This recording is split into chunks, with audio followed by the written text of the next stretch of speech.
Ryan, let's call roll. Mayor Godus. Here. Mayor Pro Tem Willman. Here. Counselor Kaup. Here. Counselor Dame. Here. Counselor Stepp. Yes. Counselor Wusso. We have a quorum. All right. Is there any agenda changes or conflicts of interest for this evening? Yes. Shelley? It's the same one that, where, same one that. Oop. It's gonna bring up. The River Commission? Yeah. Yes, Consent agenda item. for the I was River gonna Commission. ask to pull it to your next council meeting. So that is, Put it on the consent agenda. Or can we just vote on it after the new council You could, gets on? Do it tonight. yeah, we should do that. So let's move item number F, River Commission appointment to, let's just do the first thing under actions and presentations. Instead of recommendation from Glenwood Community Housing Coalition, we'll insert it before that. Great. Thank you. Anything else? Okay, is there any council announcements? Just have just one announcement. I will miss the May, I believe it's the May 6th meeting. Fourth, May 4th? Yeah. May 4th meeting. Yes. may the fourth be with you. Thank you. Paula. I've been a part of the River Commission, who is also now working with the Parks and Rec Commission on some community activities. And one of them coming up this weekend that we hope the public will engage in is Earth Day events. There'll be opportunities for hazardous waste drop-offs, for electronics drop-off, for picking up compost, for coming to some tree plantings over at the community center. So just inviting the public to engage in these Earth Day activities on Saturday. I will also, in that vein, Shelley, I will not be here. I will be here for the May 4th meeting, but I will not be here for any of the daytime or work sessions. Anything else? Okay. Citizens appearing for council. These are for items not on the agenda. Okay. I'll take a motion to approve the consent agenda. So moved with the exception of item F. And I will second that. It's been moved by Shelley to approve the consent agenda with the exception of item F, River Commission, and seconded by Ingrid. All those in favor say aye. Aye. All opposed? Motion carries unanimously. Okay, next we have a proclamation for Wildfire Preparedness Month.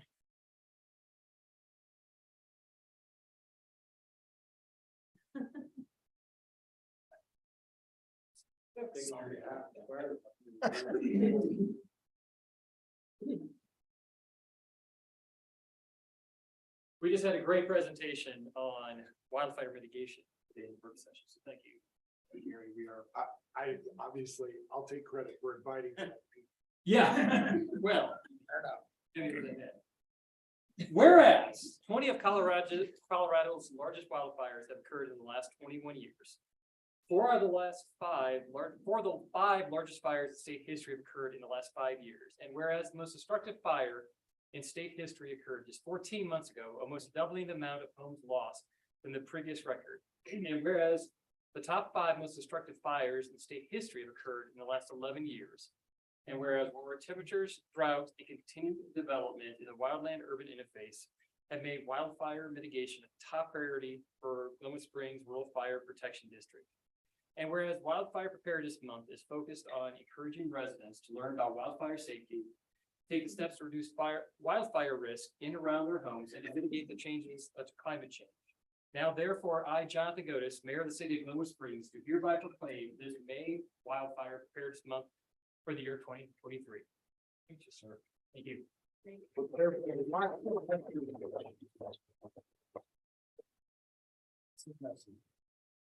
Sir.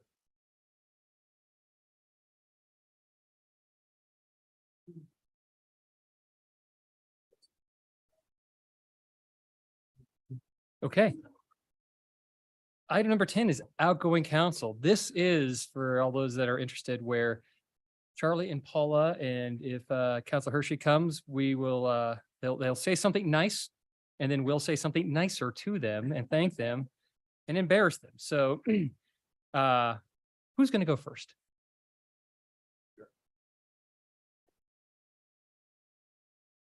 Sorry, I got to recognize you.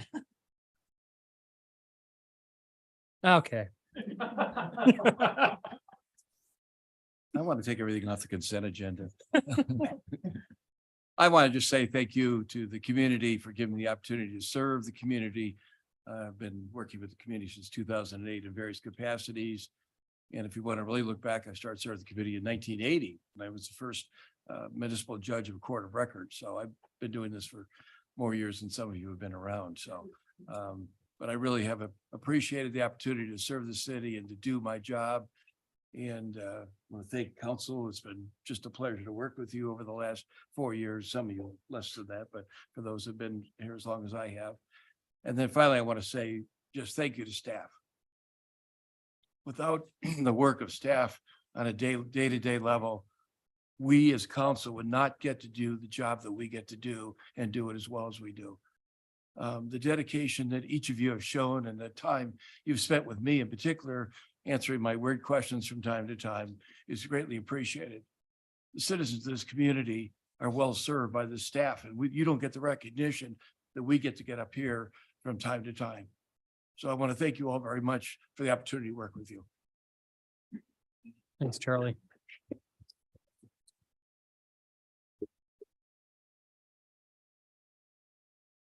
And I'll just say, Charlie, thank you on behalf of on myself. And I won't say on the rest of council, but they can do that themselves. But I think that we owe you a debt for all those years of service. I hope that the service doesn't go away totally and you continue to serve on one of the myriads of boards or commissions. Take some time for yourself, get some raft trips in, but I've appreciated your insight. I've appreciated your thoughts, your experience, your history, and both as Mayor Pro Tem and as a counselor and as a citizen of this community. So thank you very much, Charlie. You're welcome. Councilor Wusso. When I first got on council, I got the monthly reports from Yvette and thought, how do I interpret all of this? And so I asked Charlie if I could come to his office. And he patiently walked through all of those with me, gave me, some institutional history as well as kind of what to expect and how to interpret what the most important numbers were. That wisdom, that grace, that the kindness bestowed. This community is fortunate to have you. And we were fortunate to have you on this council. And I will miss your energy and your wisdom and your wit and even your occasional dry sense of humor. Thank you.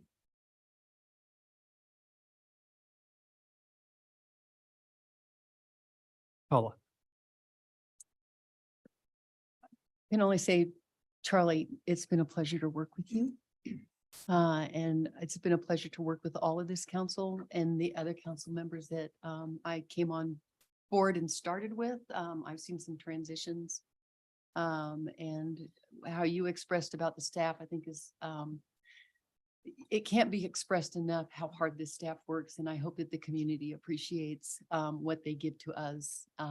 And on that note, I hope that staff realizes how important our community is in providing our feedback and telling us what they want. That's the reason I came on board, is to see what I could do next for this community. And I don't have the long-term history that you did, Charlie. I don't have years and years of experience in city government or government in particular. So this has been a wild ride, starting with you and I and some of this staff going through COVID, trying to figure out what to do, trying to do the right thing and getting conflicting messages from every neighbor and community member that had something to say about how we were running the community and what we were trying to do. And that's what I found out most about working in a role in serving community is it's a continual balancing act. And I so appreciate 3 people stepping up and saying they're ready to take a turn too. I appreciate all of our commissions and the fact that they spend so many hours and so much time also giving to us. And I can't think of a better way to give back to our world than doing something like city council. So thank you all.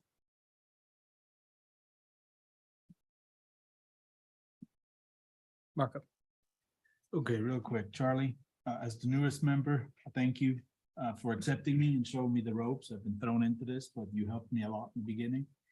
I do as well hope that your service does not end here and we get to see you around. Your tenure of length of service is an inspiration to me. So thank you very much and see you around.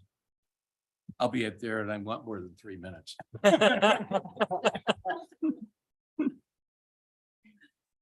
Shelley. I'll just echo the sentiments, really to say thank you to Charlie and to Paula and to Councillor Hershey, who's not here. It's a big job to serve on city council and serve the community, and really appreciate people who step up and serve in this role, and the new councillors that will be sworn in tonight. Charlie, I've really appreciated sitting next to you and working with you, and your thoughtfulness, your insights into the legalities of a lot of what we do, and also your willingness to represent the city at CML. So that has been a big addition to this board, and I also hope that you'll come in back and serve too when you're ready, when you want to. And Paula, I've really appreciated you, just the way you represent your community and listen to people out there and speak up. So thank you both, and I'll miss you.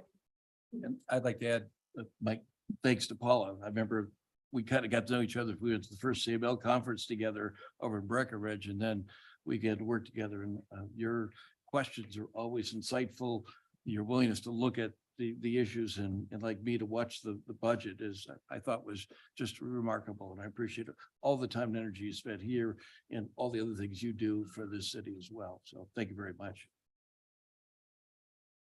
And I'll just echo that. I gave Charlie the kudos, but Paula, you have served diligently.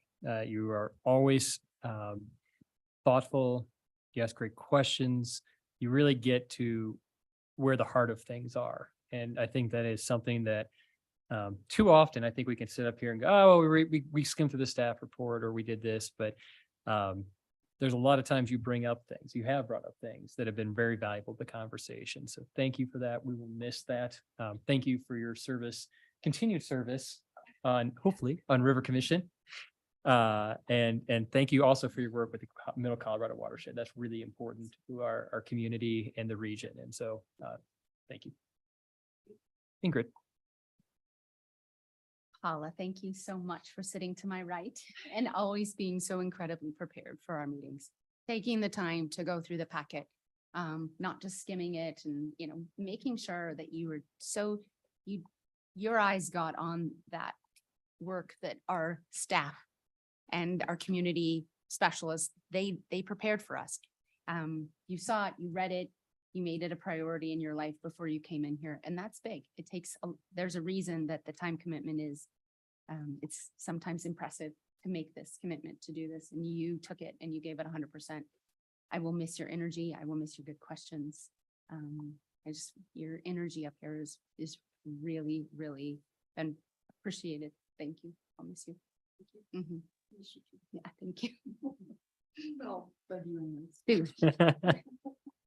Marco. Me too. I thought we were doing one at a time, but it's fine. Now I have to think of something nice. No. Paula, thank you. Thank you for being on my left, really. Again, I was thrown into this and you, without really telling me what to do, your thoroughness impresses me. I have a lot to learn. I really have a lot to learn, to be a little more thorough, and I can learn that from you. Your countless hours that you put in, that they shine through to what you do when you show up here. So thank you. We'll miss you. See you around. All right, cool. Whoever sits there and makes sure they check off whatever he's done with. It's really important. Very important. All right. Well, I think, this is not easy work. This is not quick work. This is not without emotion. And thank you both. Thank you to Counselor Hershey, who cannot be with us tonight. He is, he's always brought an opinion and very often had an opinion and a viewpoint that again caused us to think and contemplate different things. So Charlie, Paula, and Tony, if you're watching, thank you for your service. It's the city is in a much better position for all of your services. You're here.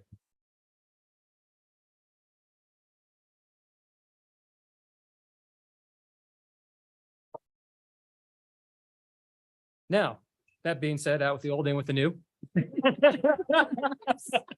Yeah, Jonathan. There's gifts back.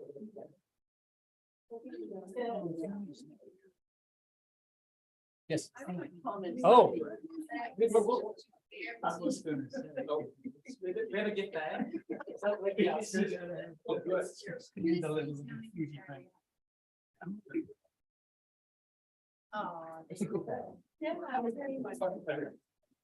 Thank you.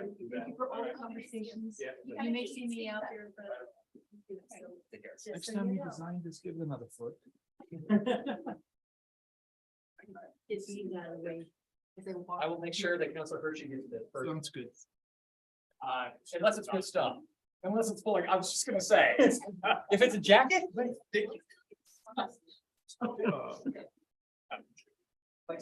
Point of order? I like swag. Swag's good. Point of order? Like-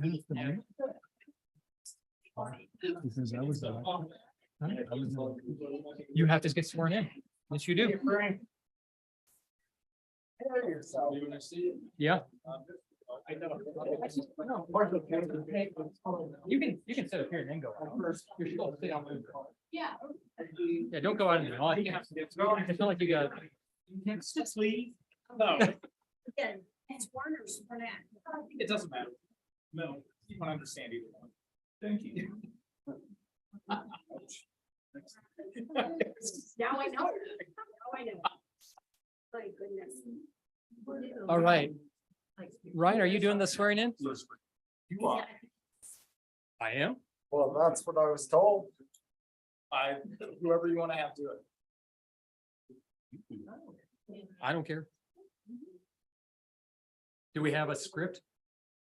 Let me pull one up. Sorry, I thought, I was told you did it.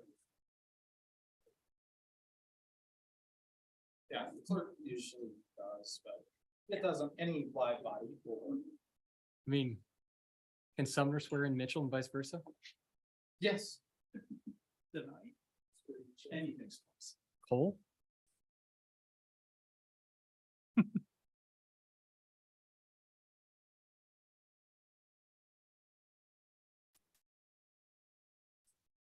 Carl, does it have to be on a King James Bible or does it have to be on an NIV Bible? What's the charter say on that? Go with the Thomas Jefferson model. Oh. I like the New Living Testament myself. If the charter's silent on it, I guess. Yeah, the charter sign. It's pretty agnostic. That's what charter gives. Usually we have like a thing for them to sign and everything's printed out. We miss that. I'm not in charge. It's not that we don't usually do that. Oh, I'm good with that. Okay. This is where like we just need to pause and freeze and so they can edit this out for the live video.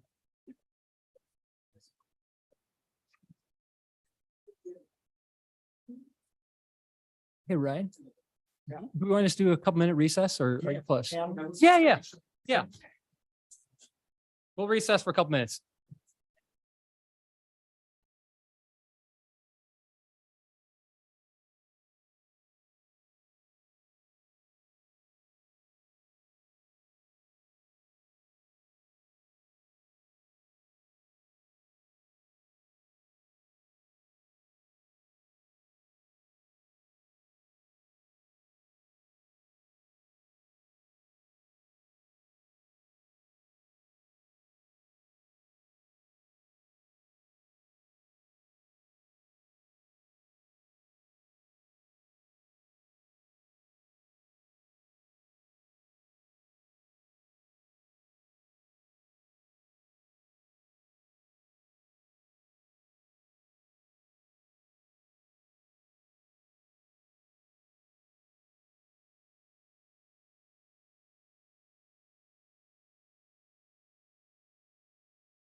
Quiet in the gallery.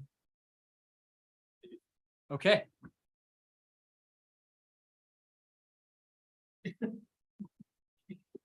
Marco. Come on.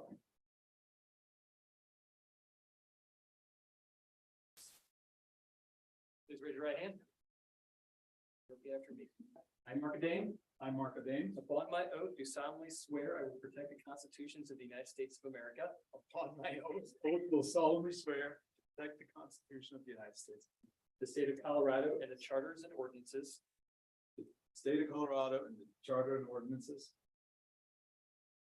And of the city of Glenwood Springs, and will faithfully perform the duty. Of the city of Glenwood Springs and faithfully performed whatever duty. Of the office of the city councilor representing the city The office of the city councilor representing the city at large upon which I'm about to enter.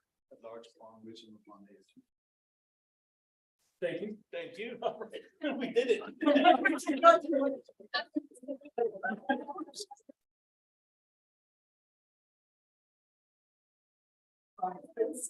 Jonathan, maybe break it up a little bit. English is not my first Hey, language. hey, Mark.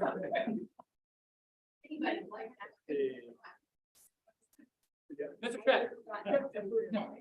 Counselor-elect Shatner. Remember, I think I'm the oldest one in the room, so I will go watch my short-term memory. Can I read it?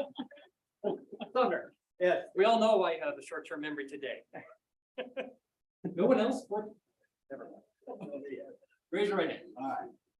I, Sumner Shatner, I, Sumner Shacker, upon my oath, on my oath, do solemnly swear I will support the constitutions of the United States of America, do solemnly swear I will support the Constitution of the United States of America, the state of Colorado, and the charters and ordinances of the city of Glenwood Springs, the charter and ordinance of the city of Glenwood Springs, and will faithfully perform the duties of the office of city councilor, faithfully perform the duties of city councilor, representing the city upon which I'm about to enter. representing the city upon which I'm about to enter. Thanks, Summer. Congratulations.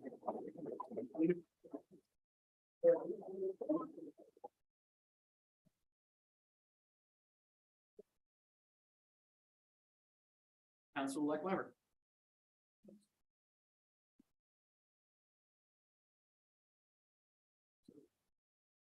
I, Mitchell Weimer, I, Mitchell Weiner, upon my oath, upon my oath, do solemnly swear I will support the constitutions of the United States of America, do solemnly swear I will support the constitutions of the United States of America, the state of Colorado, the state of Colorado, and the charter and ordinances of the city of Glenwood Springs, and the charter and ordinances of the city of Glenwood Springs, and will faithfully perform the duties of the office of city councilor, and will faithfully perform the duties of the office of city councilor, representing the city at large upon which I'm about to enter. representing the city upon which I'm about to enter. Close enough. Close enough.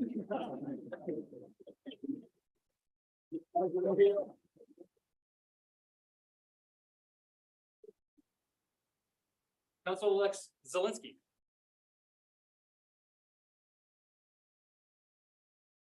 See if I can knock this out.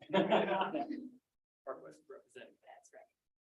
I, Aaron Zelinski, I, Aaron Selinsky, on my oath, on my oath, do solemnly swear do solemnly swear that I will support the constitutions of the United States of America, that I will support the Constitution of the United States of America, the state of Colorado, the state of Colorado, and the charters and ordinances of the city of Glenwood Springs, and the charters and ordinances of the city of Glenwood Springs, and will faithfully perform the duties will faithfully perform the duties of the office of the city councilor, of office of the city councilor, representing the city at large upon which I'm about to enter.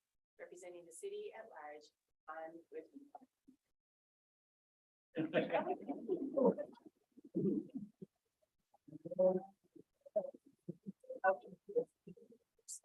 Your new city council.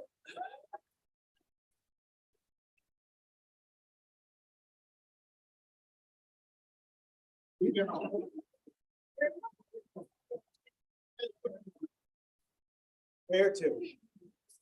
Where? Sucker's got it now. It's just like I'm standing where I'm told. I'm used to being told what I know.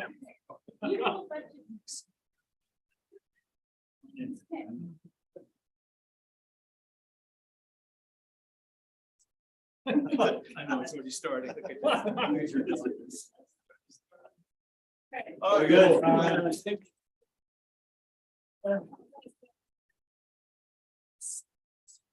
In that case, yeah.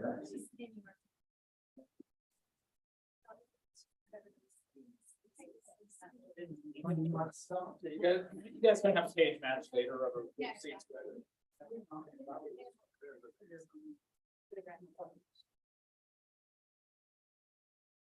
What now?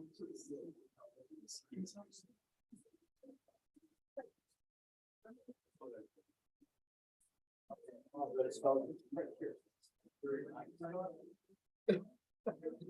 And you put it cut off. You.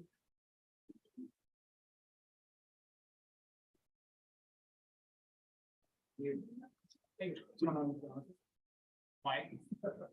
Hey, Mike. We won't let Jonathan talk. Is my hair all serious? No, hold on one second. It shouldn't be.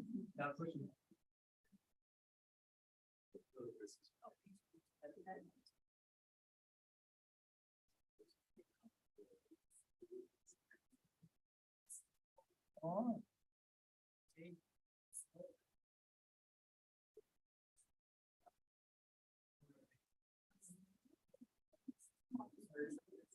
Can you turn Shelley on?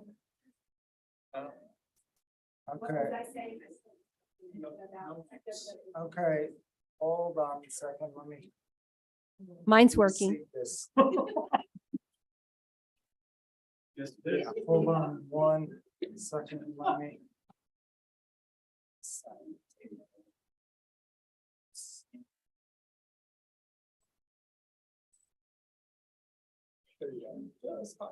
There we go. Okay. I don't know what seat number 4 means. Yeah, let me, I had to reseat the table in the middle of the meeting. Oh, I see. because of the Change, Gotcha. so hold on one second.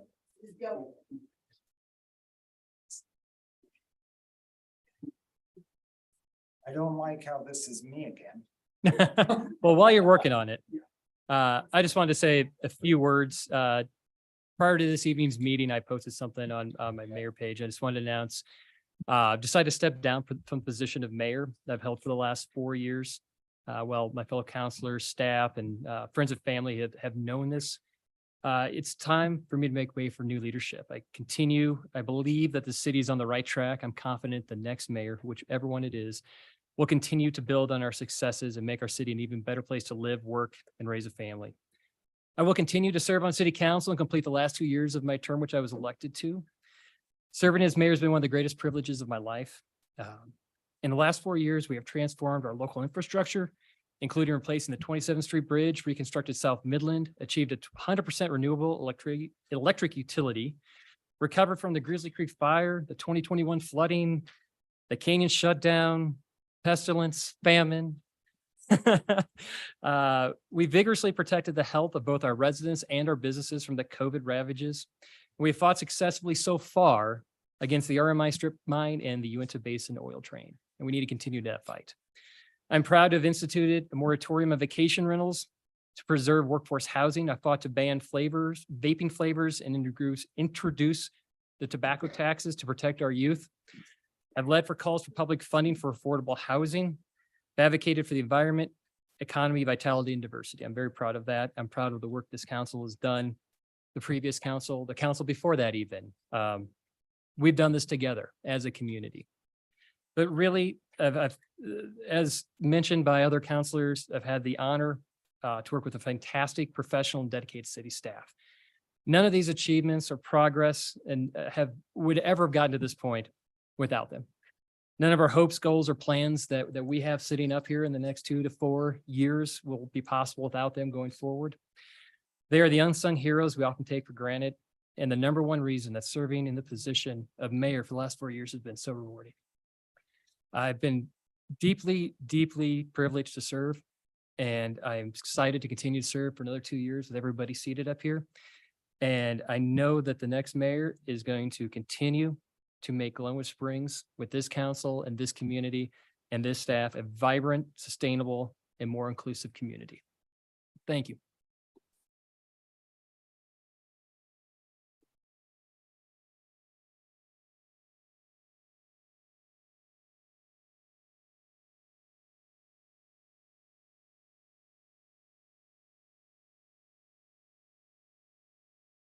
All right, let's get the new guy in. Let's get the new person in. Let's get a new gal in. Let me get all the pronouns out of the way, so. All right, the election of mayor and mayor pro tem, I will entertain a motion to elect, yes. How did you cut me off in the middle of that awesome speech beforehand?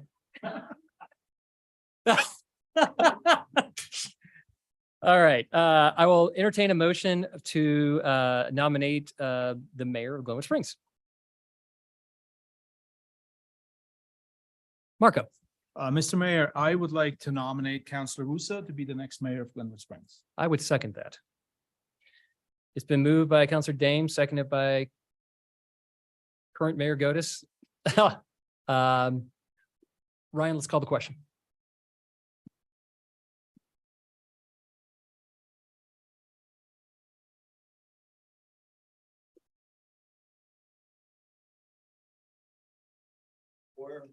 I don't think I vote for myself. No. Vote on every motion. Or else it's a yes vote. Yeah, it's recorded as a yes, so the record Okay. will reflect. It's done. Motion passes. Motion passes 7-0.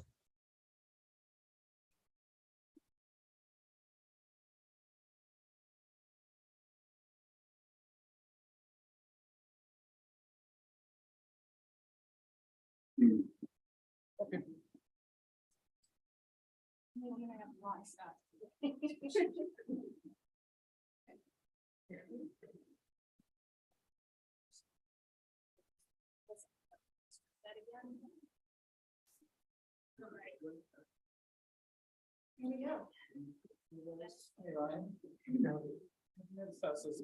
Yeah, I'm going and I'm having to switch seats for people. So the mics work and the votes work for where they're sitting. Yeah. Oh, yeah. Yeah.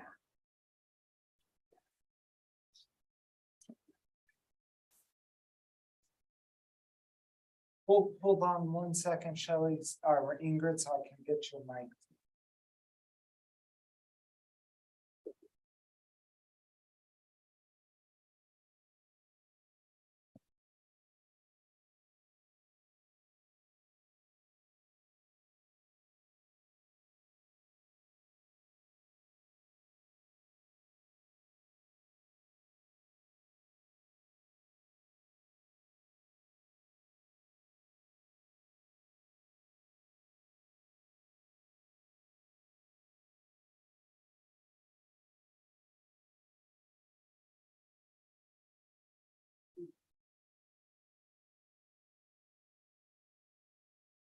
All right, you're good.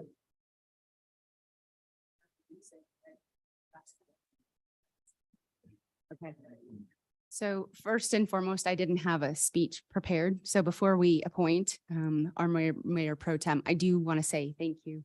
And that the idea that you guys would trust me to do this position means a lot. We will do it together. Your voices all mean as much as mine, the community, the staff. I thank you all for trusting me. And I hope I'm able to serve this community that I love so dearly. So thank you. And with that, I will entertain a motion for our pro tem position. I don't have to do anything with that. Okay.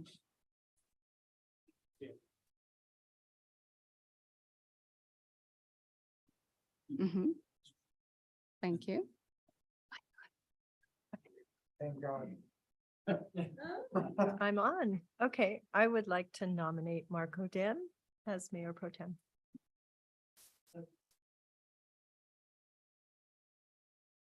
I'll second that. Okay. Oh, wait, did you? Yeah. Did he?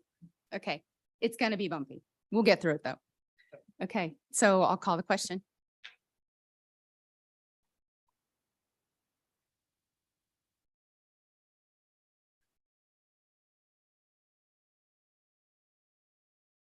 Okay. It looks like- passes 7-0.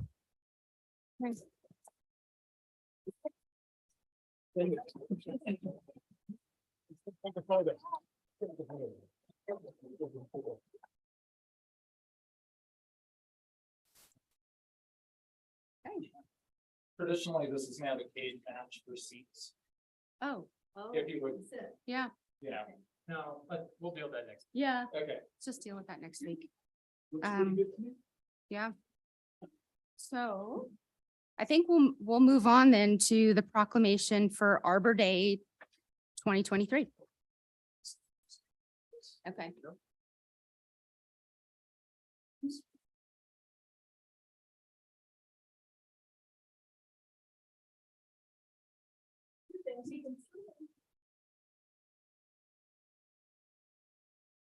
Okay, hi Rodney. Yeah, thank you. For those of you guys that don't know, this is Rodney Perugo. He is our new Parks and Rec director. So he's here this evening for my first proclamation, our first together. The Arbor Day proclamation. Whereas in 1872, J. Sterling Morton proposed to the Nebraska Board of Agriculture that a special day be set aside for the planting of trees. And whereas this holiday called Arbor Day was first observed with the planting of more than 1 million trees in Nebraska and is now observed throughout the nation and the world. And whereas trees can reduce the erosion of our precious topsoil by wind and water, cut heating and cooling costs, moderate the temperature, clean the air, produce oxygen, and provide habitat for wildlife. And whereas trees are a renewable resource, giving us paper, wood for our homes, fuel for our fires, and countless other wood products. And whereas trees in our city increase property values, enhance the economic vitality of business areas, beautifies our community, and are a source of joy and spiritual renewal. And whereas once again, Glenwood Springs has been recognized as a Tree City USA by the National Arbor Day Foundation and desires to continue its tree planting ways. Therefore, be it resolved, I, Ingrid Musso, Mayor of the City of Glenwood Springs in the state of Colorado, do hereby proclaim April 28th, 2023 to be the Arbor Day in the city of Glenwood Springs.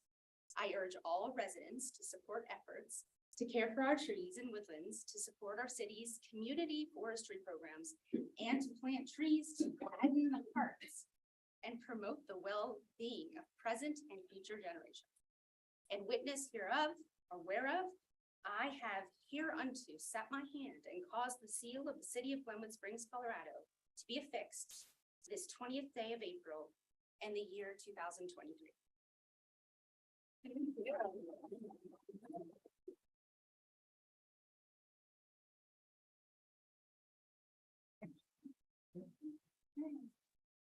Rob Fisher.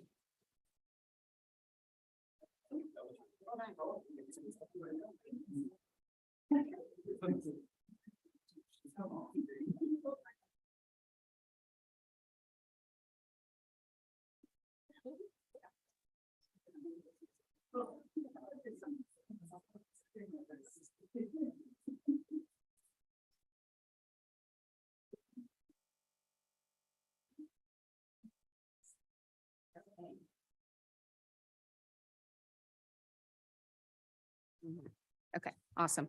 So now we're going to move on to actions and or presentations. Agenda item number 14, recommendation from Glenwood Community Housing Coalition and Housing Commission regarding creation of a workforce housing fund advisory board. And Watkins is going to be presenting. Good evening, everybody. Good evening, council, new councilors. My name is Watkins Fulcray. I'm a senior planner for the city. And I'm here today on behalf of the Housing Commission and the Glenwood Community Housing Coalition to consider with you all a recommendation for the creation of the Workforce Housing Fund Advisory Board. The Workforce Housing Fund Advisory Board, which is a mouthful, we're not settled on that name necessarily, but that is a board, a citizen board that was contemplated in the enabling legislation for the ballot 2C measure that was passed by the voters in November. And the Glenwood Community Housing Coalition is the official name of the group It's had some more informal names like the 2C group, the ad hoc committee it was called at one time. But it's a group of community members and community leaders, including folks from the educational institutions that we have here, business representatives, community leaders generally. And they started meeting in January of 2022 to talk about affordable housing and to talk about how we could possibly fund more affordable housing and make more of it happen in Glenwood Springs. And so throughout all of 2022, they met, organized themselves, sought really good people to give them advice and sought kind of experts in the realm and in our region, and ended up offering a recommendation to City Council that was put on the ballot that became Measure 2C, and that was passed by the voters. And so now we're at the point where we're trying to decide what is the fund going to be used for, and what is the Workforce Housing Fund Advisory Board, who's going to be on it, what are their duties going to be, and so on. So this recommendation that you all have in your packet addresses some of those details and addresses them in some detail, but not a lot of detail for all of the things. It talks about who could be on the coalition, what their expertise and their characteristics should be. We looked at kind of what the size of the committee should be. We talked about, in really general terms, what the authority of the board should be and what they should do. And this is presented in a general manner because our intent is not to be here tonight and establish a housing program. That's something that we're going to do over time. It'll change and evolve. But we presented some ideas for you all to consider. And we presented some specific advice with regards to staffing. It was important to both the coalition, to Housing Commission, to getting you all's ear that they would like to have staffing to move this forward. So with that, I'm happy to take any questions that you might have, and I'm sure you guys have a lot to talk about.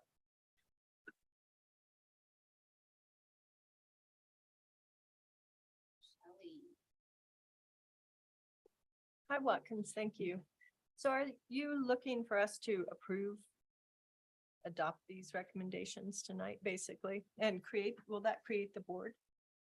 I guess my question goes I to, think really what we're looking for is that if this makeup and general composition works for you guys, one of the questions we had going into this is, do we keep the Housing Commission as it is? Do we create a separate entity? You charge these guys with coming back with thoughts on that.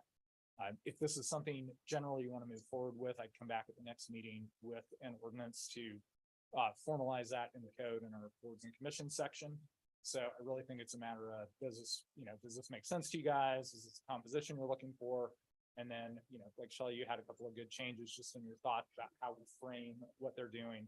okay, So I think that input is what we're looking for tonight, to come back more formally with an ordinance at the next meeting. okay, great, thanks. And we also have some members of the coalition here that are tonight. If they would like to speak. Jonathan? Yeah. So I guess my question would be, and I see Matt out there and Sumner over here, but I've read through this and I still don't quite understand the need for both a housing commission and a 2C commission. I mean, it's spelled out, what this authority would be, but I guess I just question whether we need both and to use both the community's time for both of those committees. So yeah, if anybody can answer that question, that'd be great.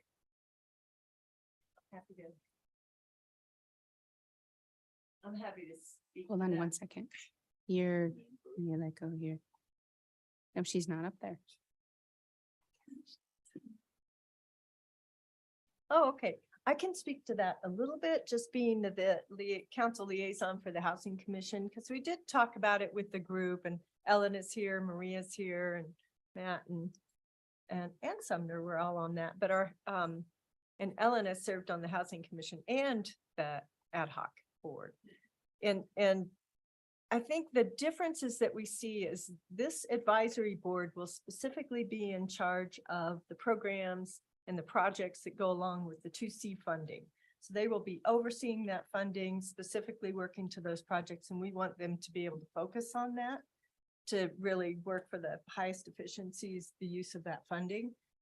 The housing board itself works with staff closely, and they're looking at, say, a broader range of actually code changes that we might implement to help us, create more building of housing in the community, irrespective of the 2C funds and just other,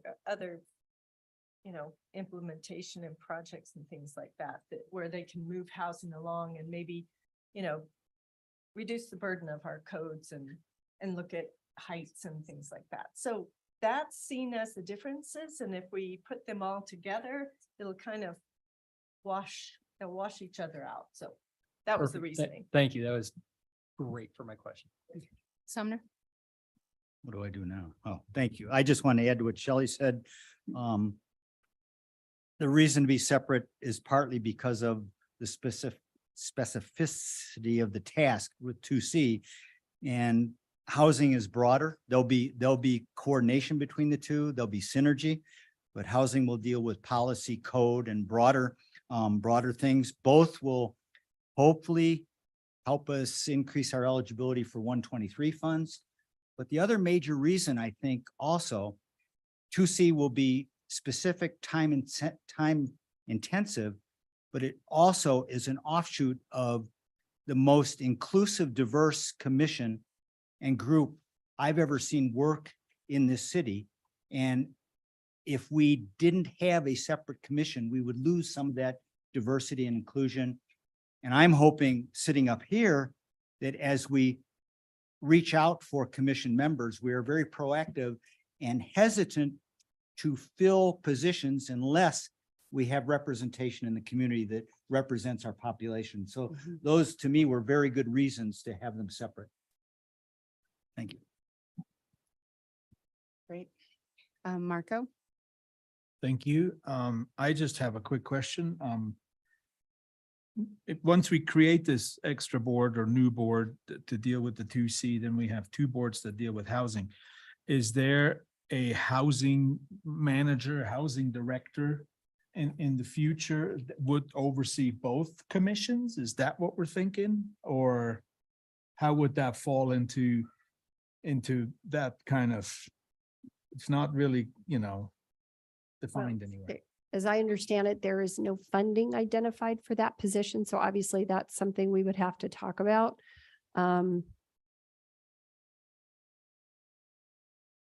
Housing is a very broad issue. 2C is an aspect of housing.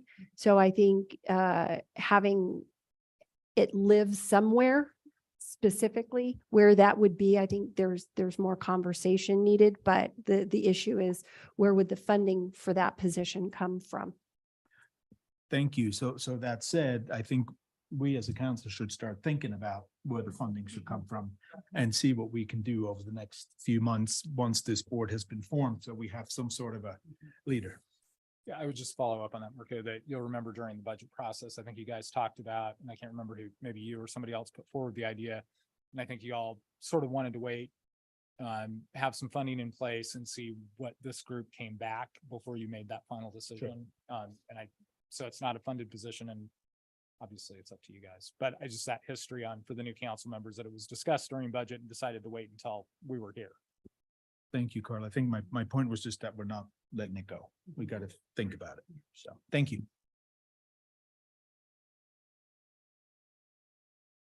Well, yeah, and I think we could transition. And I don't think we need public comment on this, do we? We don't. It's up to Okay. you if you want to hear from members of the group or not. Yeah. It's totally council's discretion. We just have a few members of the group, right? Is there anyone who wants to just come up and speak for a couple minutes on why you got here? Or are you guys feeling comfortable with the recommendations? Okay. Any comments then? Do you want to transition to comments? Jonathan?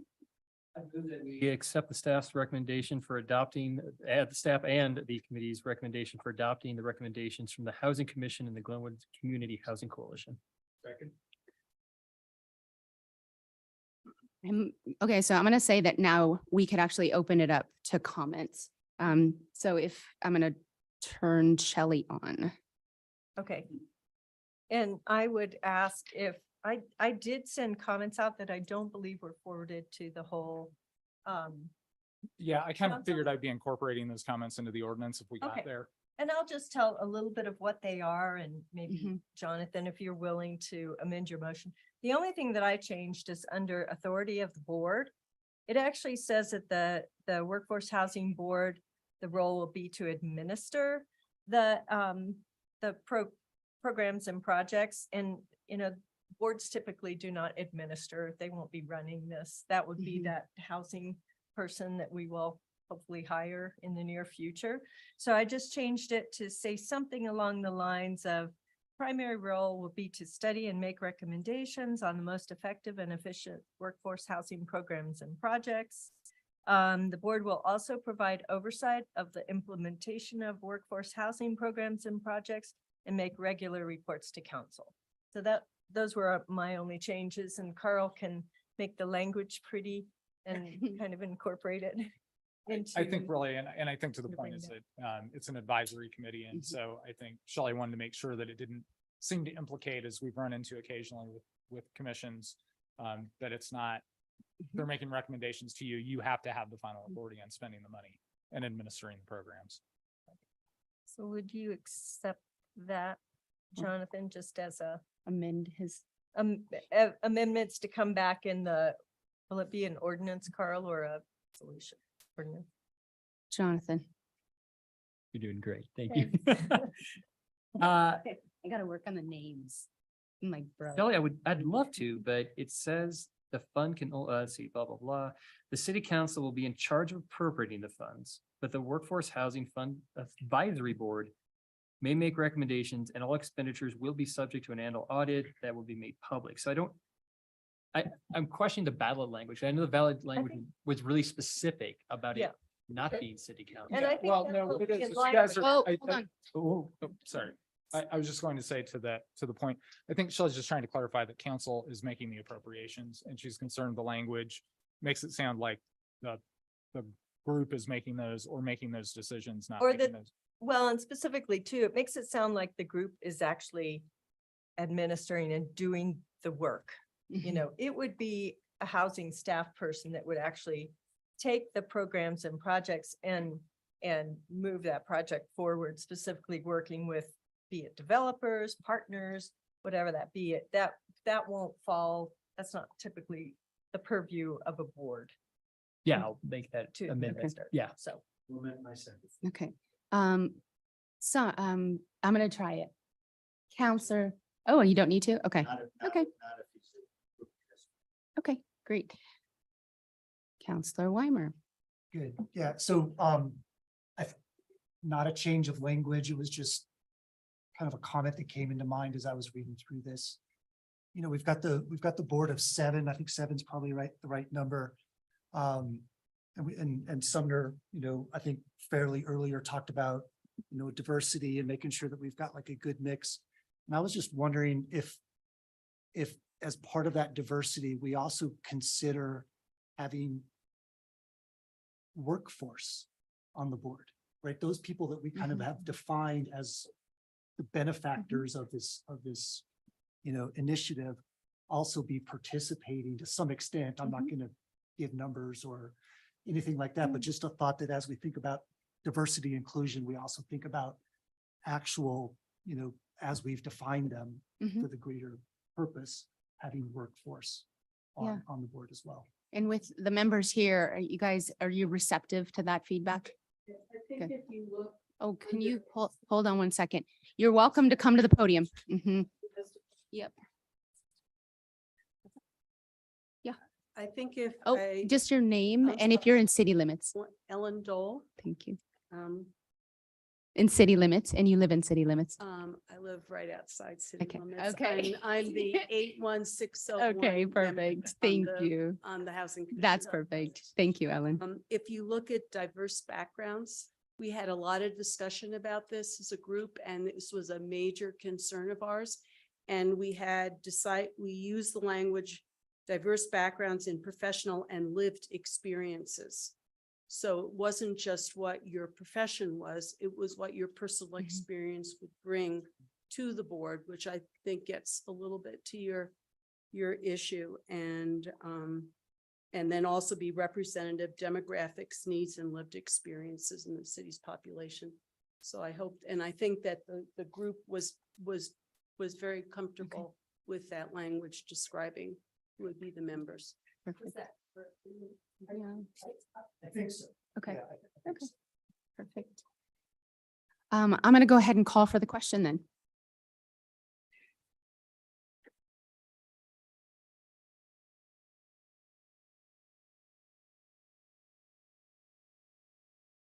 It's unanimous, 7-0, yes. Okay, we're gonna hop back to the consent agenda, the item that we removed, which is the River Commission appointments. Item F from the River Commission, and I'll look for a motion. Counselor, I would move to appoint Paula Stepp to the River Commission. all those in favor? Aye. Aye. Okay. Okay. Oh, I do need to say that, don't I? Okay, I will next time. Okay, so now we are moving on to agenda item 15, the update on the Glenwood Meadows traffic study.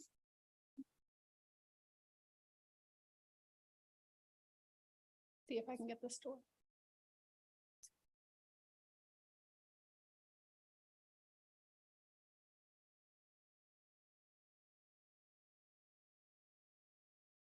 Good evening, counselors. I'm Jessica Bowser. I'm one of your assistant city engineers, and I'm here to give you an update on the Glenwood Meadows traffic study that we just had completed. A brief agenda. Why did we complete the analysis? What is staff already worked on? What does adopting this mean? And then any questions you guys have following up. So why did we complete this analysis? The traffic study that we have on record is outdated.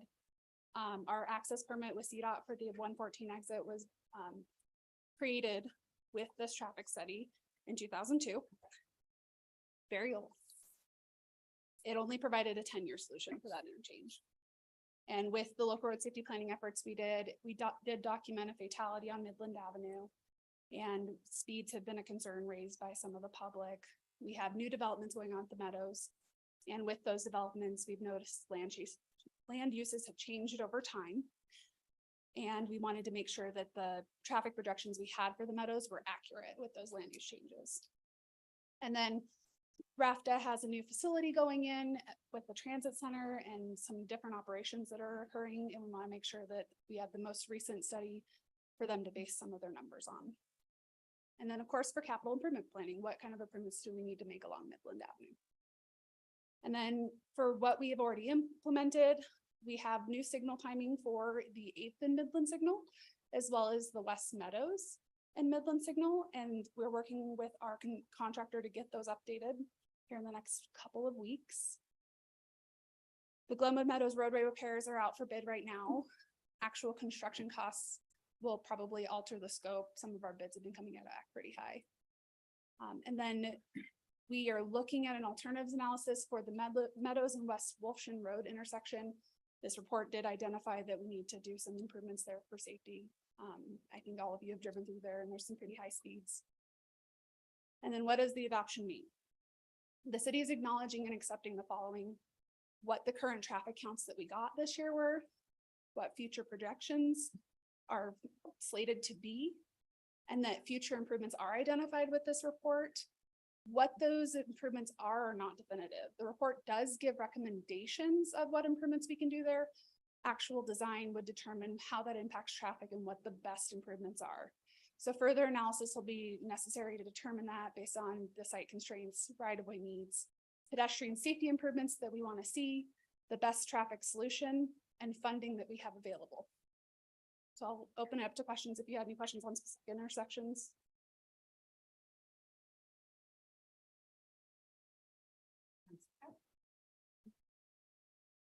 The only question I had was it looked like certainly we're going to have increases in traffic and we already have some issues there. So really glad to see the roadway improvements going in. And so thank you for bringing this study to us. I just had questions on whether roundabouts might be considered at either is it the West Midland? Yes. Where Midland comes out right near RAFTA? Yeah, And then so- possibly at the east side where it goes into the community center, if that would be, could be Right, so the considered there. report recommends either a signal or a roundabout Okay. at the west, what we call the West Wolfson and Midland intersection, right by the rafting facility. So right now we are looking at some sketch designs. We just got back for some roundabout ideas there. Great. And then at the community center, it actually recommends a right out, left Yes. in, so a 3/4 movement, not a roundabout. It would be tough in that location to facilitate a roundabout just from right-of-way constraints. That Okay. isn't to say we Okay. couldn't do it. Okay, well, I'll just look forward to what you guys come up with, but thank you. Yes, of course. Thank you so much. We appreciate the update.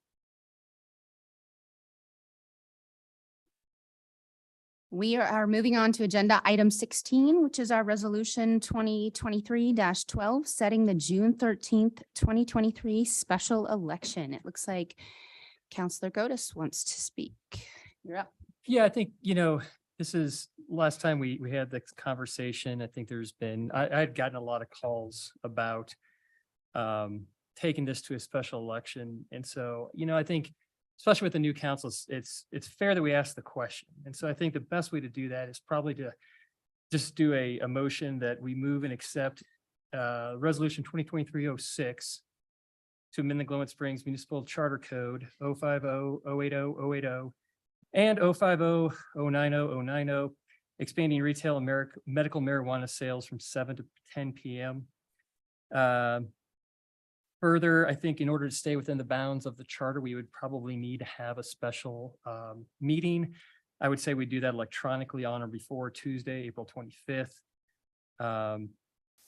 Included in this motion also request we have on the agenda for the second meeting of August, an agenda item in order to consider whether we'd want to put this on the regular November ballot that is coming up that we will be receiving as part of the regular coordinated election in 2023. Will you do us a favor and just do a super fast summary of what you're asking? Yeah. Because I think that I get it, but I think just a It little was clarity. technical because it just to fit in with the bounds of the charter. I wanted Yeah. to, so essentially what we did 2 weeks ago is say, we're going to take this to a special election. I'm suggesting that we don't take it to a special election, that we adopt it as was presented to us. Because we had two choices. We have to either adopt it as presented to us, or we have to put it to a special election. So I'm suggesting that we adopt it, give it 5 months, see how the community reacts, see how law enforcement reacts. And if we still want to take it to an election, we're going to have an election in November because CMC and the school districts is going to have an election. We're going to get ballots anyway. So that's the intent, is instead of having an election in September and then turning around 45 days later, is that we just do this now, give it a shot for a little bit, avoid a special election, but still preserve the right within the motion to put it on the election, to give it to the choice of the people if we feel that's appropriate at the second meeting of August. That- Okay, that was some good clarity. I'm going to go ahead and let Counselor Schachter speak. Thank you. We already had a second. Is it a didn't we? motion? Oh, okay. We'll pause for a moment until we have a second. Okay, go ahead. Now we Yep. comment. Now we can um, comment. Thank you for that. I understand the criticism about special elections. I have a question of our attorney. The petition came in. It forces us to do a special election at some point, I assume, but nevertheless, it took a lot of people. Does this, my question, by us passing this ordinance without the election, are we undercutting those that would be opposed to those extended hours and not giving them the option to make a choice, which the proponents actually created? So I guess the way I would answer that is that I can't answer cutting them off. That's more of a political question than a legal question, but here's what I can tell you. The charter gives you two choices on a complete petition, which is you either adopt as presented or you put it to a special election. Keeping in mind, Councilor Kaup and I went back and forth numerous times over the ability to amend or change that if you needed to. The charter says you can't, if you adopt it, you can't change it for 6 months, or if it is passed at an election, you can't change it for 6 months. So in answer to your question, we, at the time, I think there was one proponent and one opponent potentially in the room when Councilor Russo at the time moved to place it on the ballot. So we haven't actually heard from either side in chambers, but there was not a huge line, Right. for lack of a better description, for whatever that says. I would say, while I do have the mic, we really would need to schedule this for a special meeting on Monday or Tuesday. The charter timelines are tight. And for the clerk and I to be comfortable that we don't start printing ballots, which we would have ordered tomorrow, we need to know that you guys are actually going to adopt it. And so it's critical that, you know, it's not something we can get to in 2 weeks. It is something you would have to call that special meeting and likely follow up with a special meeting, because we need 7 days between first and second reading. It takes about 3 to get it published. So it's about 10 days between meetings. That's going to be really close on that second meeting or first meeting in May. So just all of that it may take 2 special meetings to get it done if you decide to do it. They can be electronic, they can be quick, but just, we're going to need at least 4 of you together to make those decisions. So as long as we pass an ordinance that's consistent with the request from the petition, It is we can exactly- proceed as yeah. outlined. Yes, it is. You pass it exactly as presented. Thank you. Okay. Counselor Den. I think what Counselor Godes suggested or recommended is fair. I think it makes sense to actually try it and then change it instead of put it in front of people and then change it if it doesn't work. But reserve the right to actually have the public have the last word in case we feel like it's not working out. So that's why I made my motion and I support this. Thank you. Any other comments before we call the question? Oh, Counselor Cow. I just have a comment, and I have to say, in general, I don't have an issue with what's requested in the petition. But I think it's a good solution that's proposed, but I will still vote against it just because of the people that I've heard in one particular location where their neighborhood is being impacted. And I, just so you all know, I too will not be supporting it. And it's because while I understand the logic behind it, I also think that we are up here to take care of our community and make good decisions for our community. And I think that there's not enough input on the impacts to our youth in our community on this particular subject. So I'm going to be very cautious about moving forward. And in which case I won't be supporting it. So Counselor Schachter. This may be redundant because I didn't watch the last meeting. Again, it's more a counselor question. Given most of the outcry has been in Ward 3,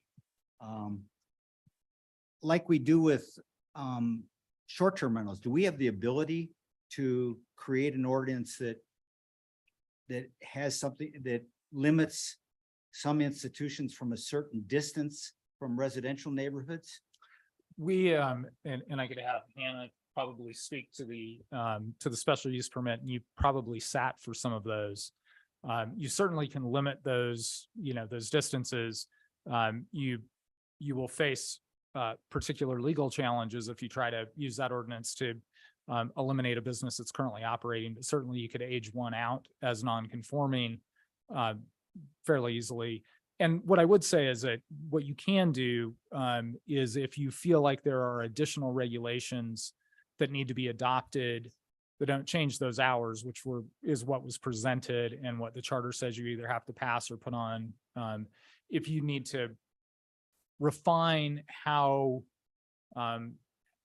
those businesses operate, or what the standards are, you certainly can do that across the board. I don't think staff's in a position where we could say, here's 5 recommendations of what I think you should do. And to Councilor Godes's point, really, we're not going to understand those impacts until we actually see them. I think from a law enforcement standpoint, we haven't had any particular problems with the establishments that we have had. And frankly, probably less than we've had with liquor establishments over the years by a significant margin. So, I mean, in that respect, I think, we're not seeing the problem, I guess, I- at staff. I understand it's a very handful of people that perceive a problem, but one more question, if I may, related to what you said. If we have established businesses, and if for some reason we set up rules affecting distance from residences, but did not reduce their current hours, that's not discreet. Am I hearing you say that Well, could what be I'm- okay? what I'm That saying- what I'm theoretically saying- could be okay? Yeah, what I'm saying is that you can do that, but until that license renewal comes up, your attorney is going to suggest that you're not going to go out and shut down a business that happens to be 100 feet from a residence when that business is in a commercial zone district versus a residence that is not in the commercial zone district. So if you wanted to age out a license on a renewal on a change in regulations, that's fine. You're not going to shut them down tomorrow. Well, you could, but you're going to write a check. No, but in theory, if we didn't extend the hours universally, in theory, if we carved out a residential Oh, I see. business Now and we're not changing we're not extending their hours. you can't, that's not the way the ordinance is presented to you. That's why I said it is adopted exactly as presented with regard to hours. That's all. If I may, there's a motion on the table. And I appreciate all these comments, all these questions, but I think it's a great land use and a great PUD conversation that we should probably have. But I think as per the motion, we have a binary kind of a yes or no. So I will turn on my own mic. And I will call the question.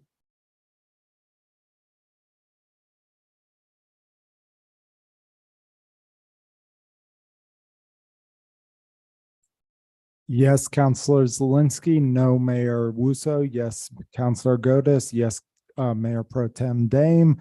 No, or yes, Counselor Weimer. No, Counselor Kaup. Yes, Counselor Schachter. It passes 5-2. Okay. Okay, so, Madam Mayor, Mhm.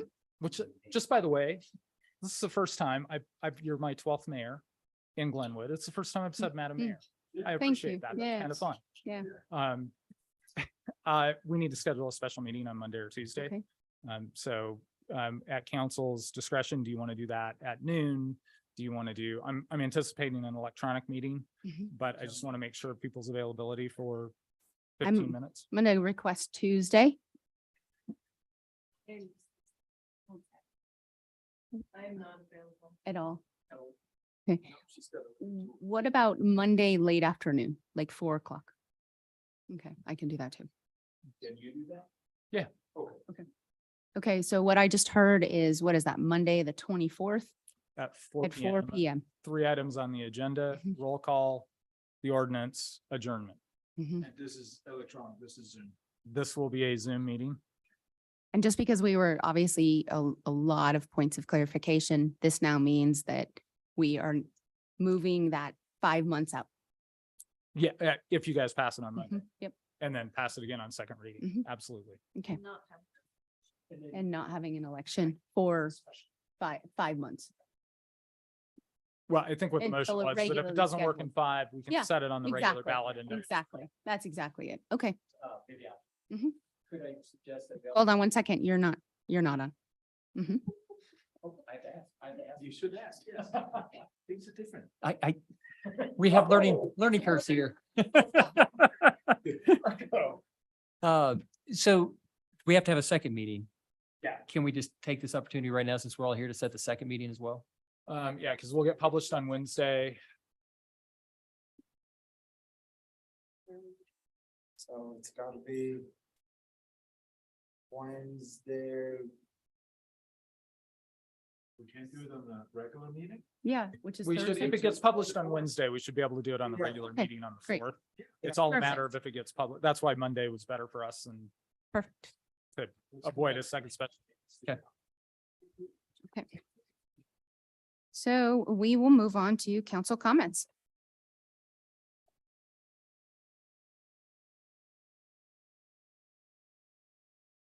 Councilor Kaup. Okay.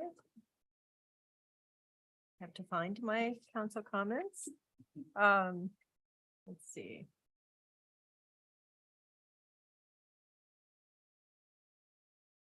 Okay. I had a question come up as far as some of our current housing policies. And just wondering, in our housing guidelines, we talk about kind of vaguely, we talk about diverse housing in our housing guidelines.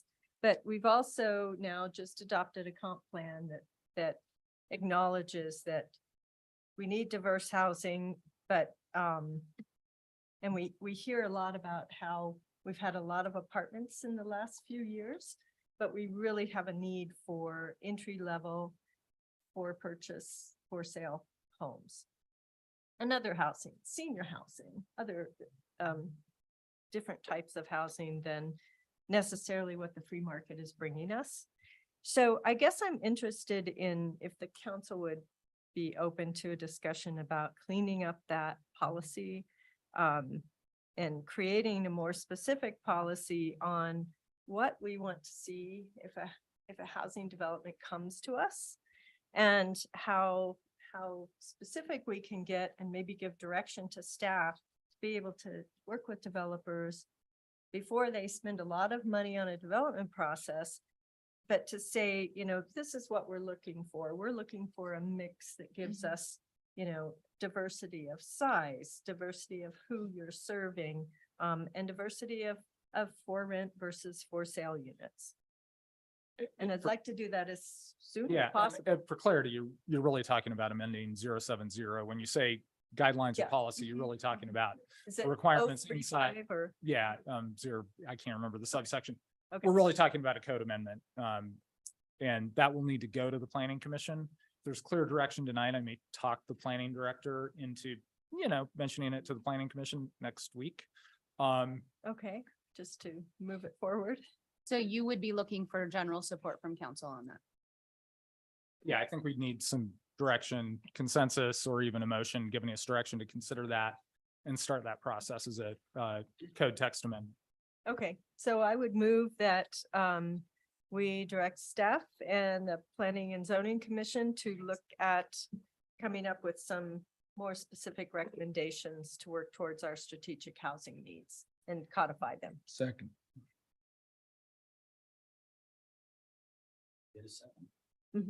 Do we want to just do by hand vote? And we have hand Oh, here to speak to Hannah. us. Thank you. So we are talking about our code section 70, 40, 80. And just for reference, we have some housing diversity types that are incorporated into our residential site building currently for lots that develop that are over 3 acres and then over 6 acres. And they're required to provide either 2 options or 3 options of a list that we have. And so I wouldn't mind if I can have 30 seconds of your time to read off that list so that you know what it currently states and kind of get your ideas on, you know, Shelley, you mentioned some types and different things that might need to be incorporated here. So Well, and can I add one thing? The concept might also be to shrink that down from 3 acres to sure. So we're to talking encompass size, more type, projects. Yeah, threshold at Right. which it is triggered. So this section of code, which only applies to residential developments, it does not apply to mixed use developments. So residential and commercial combined. and That's maybe, not in our code currently. So I'll okay, leave that there. Okay. So in our residential design standards, it's a variety of housing types. Development parcels encompassing more than 3 acres shall provide a minimum of 2 housing types, and development parcels larger than 6 acres shall incorporate a minimum of 3 housing types.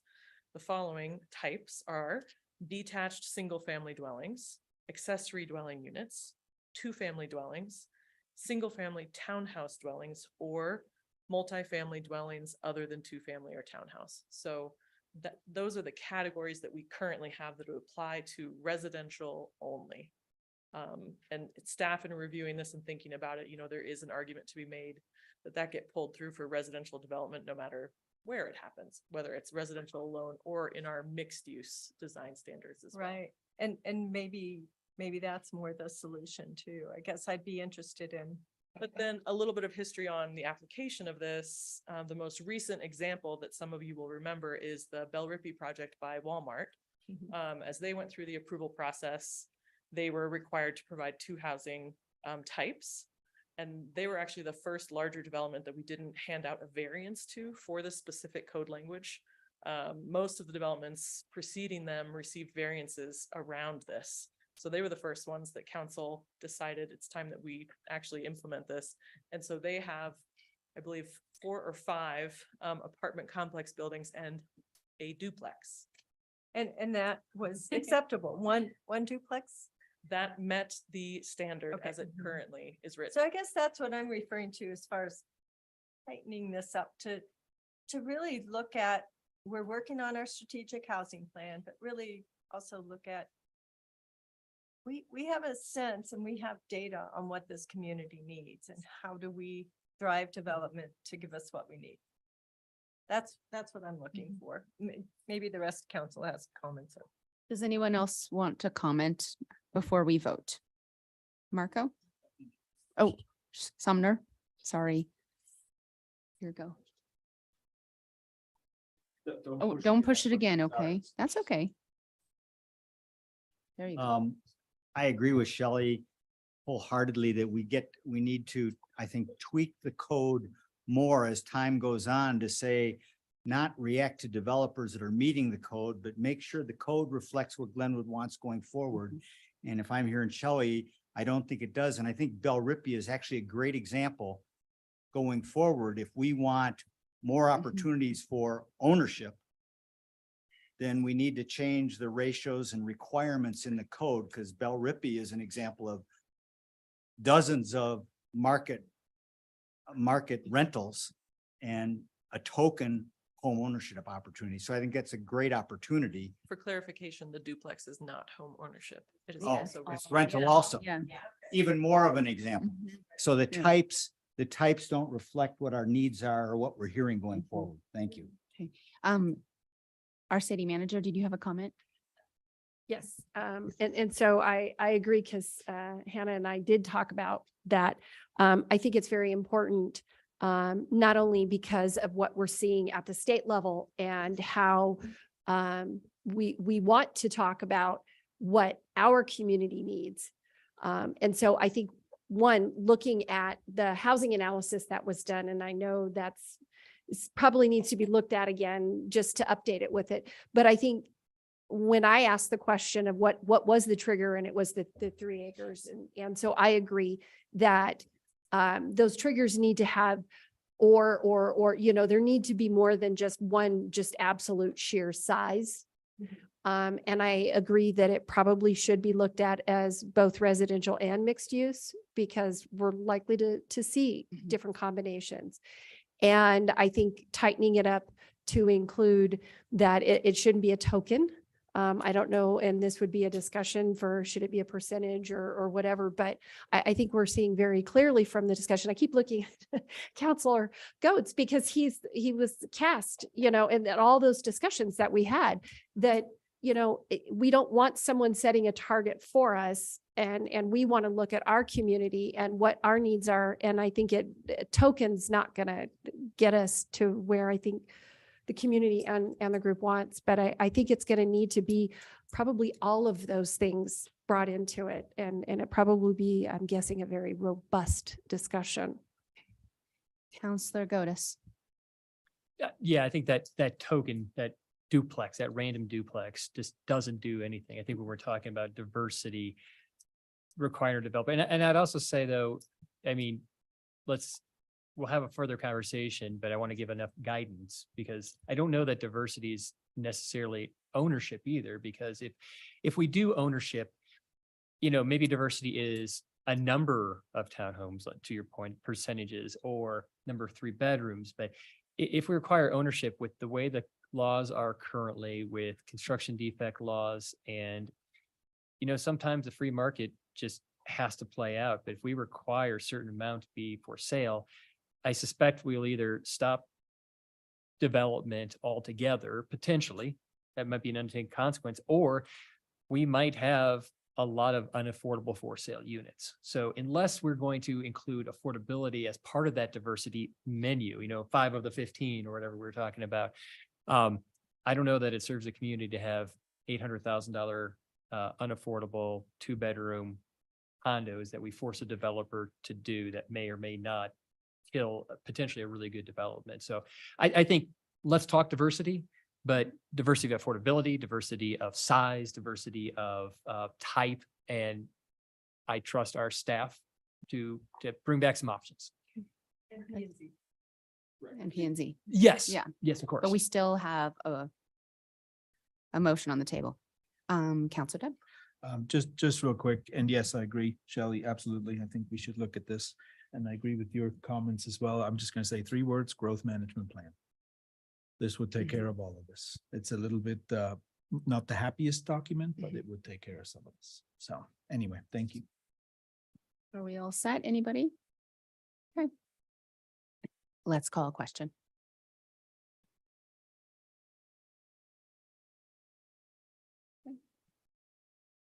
Seven zero, it passes.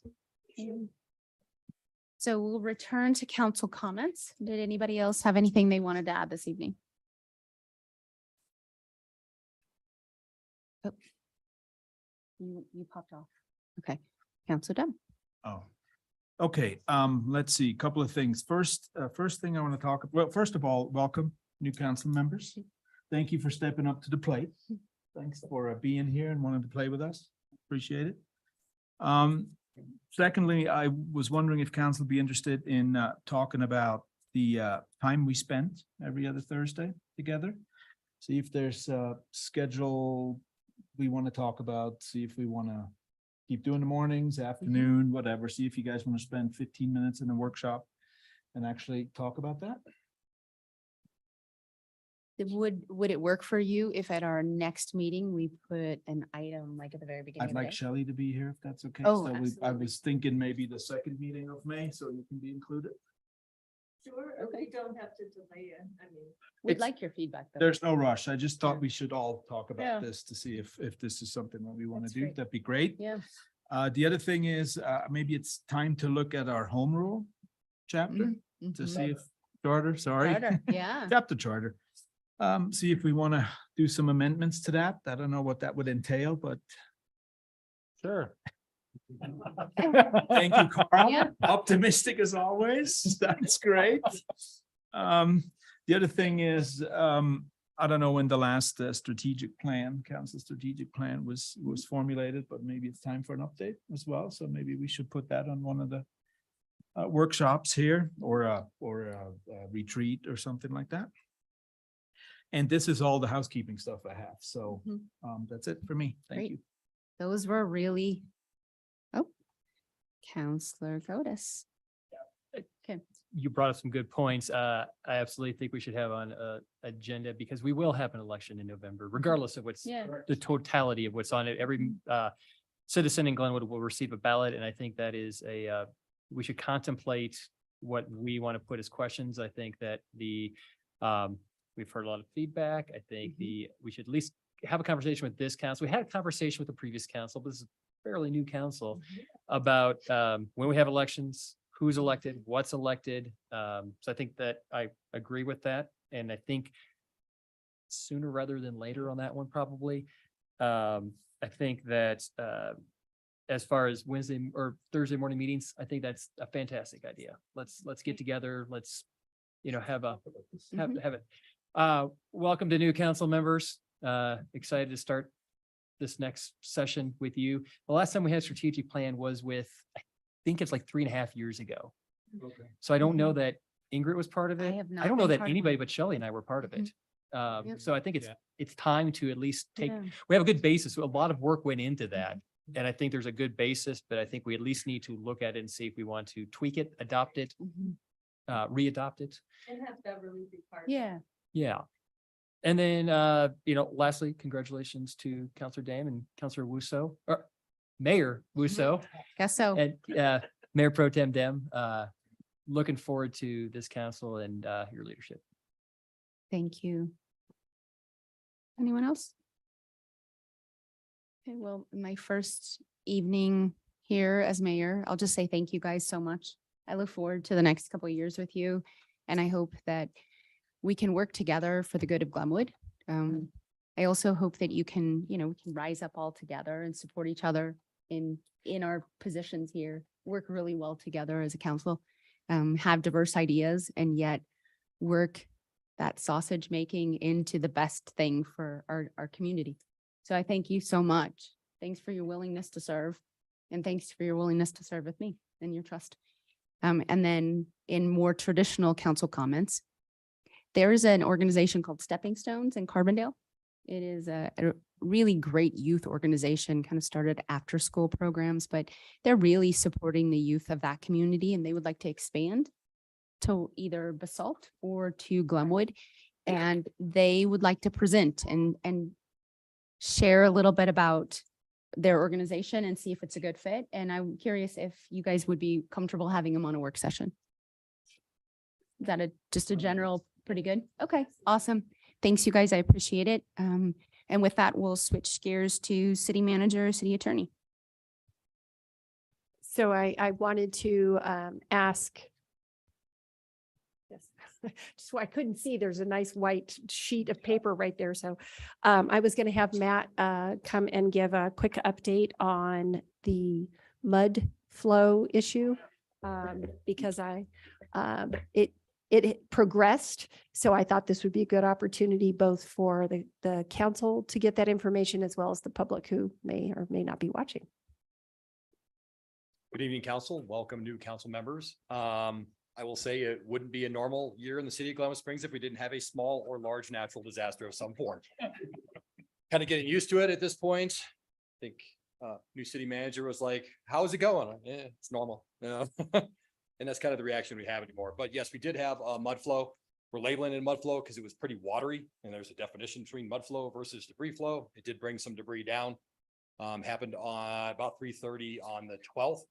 And it continued to happen between 3:30 on the 12th and sometime late in the evening on the 13th. It might have even been the 14th by then. But we did have a large swath of the hillside. I'm going to guess at this point somewhere between 1,000 and 1,200 vertical feet up from the water plant slide into the creek. Most likely it impinged the creek a little bit for a while, created a bit of a dam, and the dam let go. And it probably happened again about 2 hours after 3:30. Because we did have people wandering up there, our staff, and another mud flow came down and almost took them out. So glad they're still alive. They shouldn't have done that. We have safety procedures now in place for when you see a mud flow, don't go looking where it came from, kind of thing. So we did not lose the road that goes up to, is that Glen Park Branch?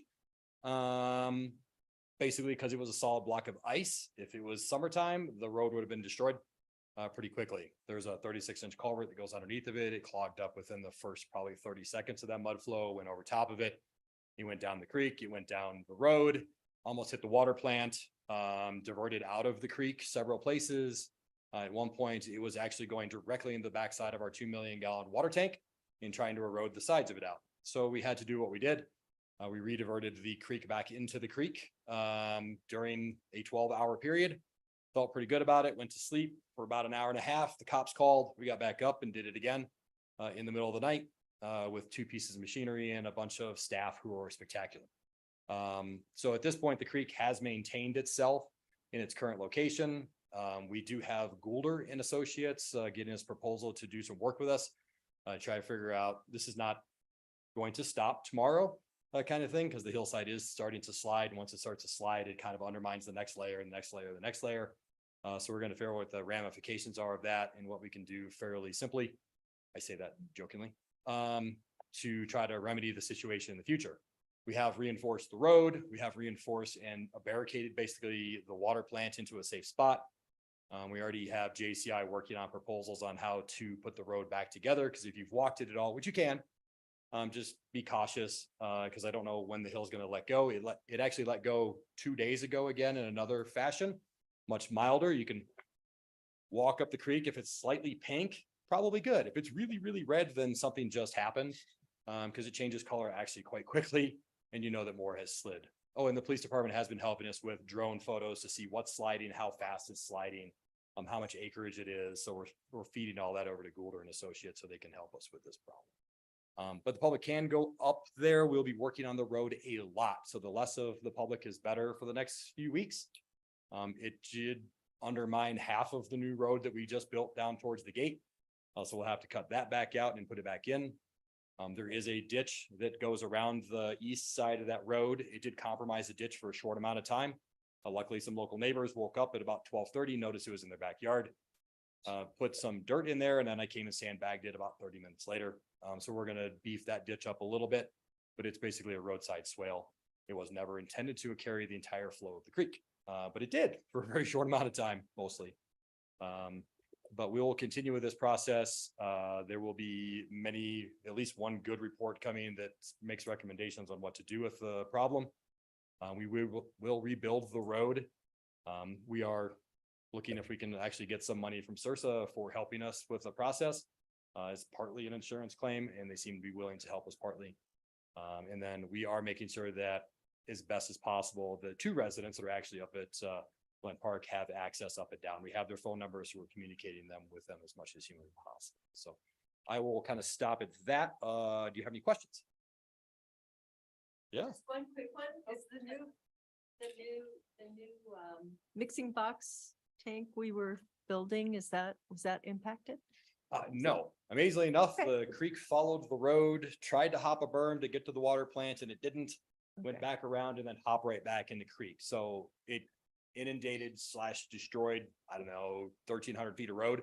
Wow, But it never hit the water plant and it did not hit the box. It's Okay. all sloping away from the plant, luckily, so gravity works for us. all right, thanks for all the work on that. Anything else? Thank you, Matt. You guys all worked really hard on that. We appreciate it. Lots of fun. Yeah, nothing like heavy equipment in the middle of the night. So I did want to say, they were on top of it, and police department as well, making sure everyone was safe. And I can't say enough about just how blasé they are about something that in other communities might have been something that they got very flustered with, which tells me just how great staff is and how they approach these things. So I wanted to add my thanks to staff.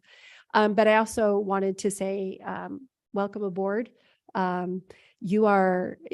had my one and only meeting with the previous council that hired me. And I wanted to say welcome aboard to the new council members, and I'm really looking forward to working with all of you. And I know that it's going to be very successful. I don't have to say too much because it's after 8. No, just one quick update. Actually, maybe 2 or 3. I think over the course of the next couple of meetings, I'm probably going to be reaching out, especially to new council members. There's a number of issues that I need to bring you up to speed on that I can't do in a public meeting. So you'll get familiar with my conference room at my office. And usually the coffee is pretty decent. So there's that. The other one is I just wanted to say we had Beverly and I met last week with Greg Rippey about alternatives to kind of how we're managing the airport. And they kind of presented, you recall at a work session, I think last September, the issue was raised, like, is this the best mechanism we have to manage the airport or not? We reached out to some of the users, Steve and Richard did, and said, hey, let's talk about other alternatives. Do we have a fixed base operator out there? Do we go out on a procurement? It's been very difficult for us to hire and retain an airport manager and also have the right department to house an airport in. They went out, thought about that for a while, came back, presented to the Airport Commission this morning, the concept of forming a C4 to lease the airport and operate it as a fixed base operator out there. So we will be coming back at a work session with you guys sometime in May. I think the 4th is going to start filling up pretty fast with other things, probably second meeting in May, to have a conversation about that, see if it's an idea that you guys want to pursue. And if it is, then we'll take a harder look at it.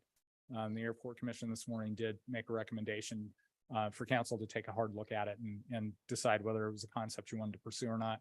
So just kind of giving you an update on where we're at on that. Thank you. Okay, Counselor Godus. Can I just make a request that maybe we have a light May 4th, as Shelley and I will both be gone. So not that, I don't trust everybody to make great decisions in our Steve, but usually when there's a couple counselors gone, we try not to load it up. So I think whatever that looks like. Beverly and Ryan, if you guys, we can all kind of take note of that, and see if there's anything that we can push for. Thank you. Well, I think we're all wrapped up. I'll look for a motion to adjourn. All those in favor? All those opposed? The motion carries. Yay.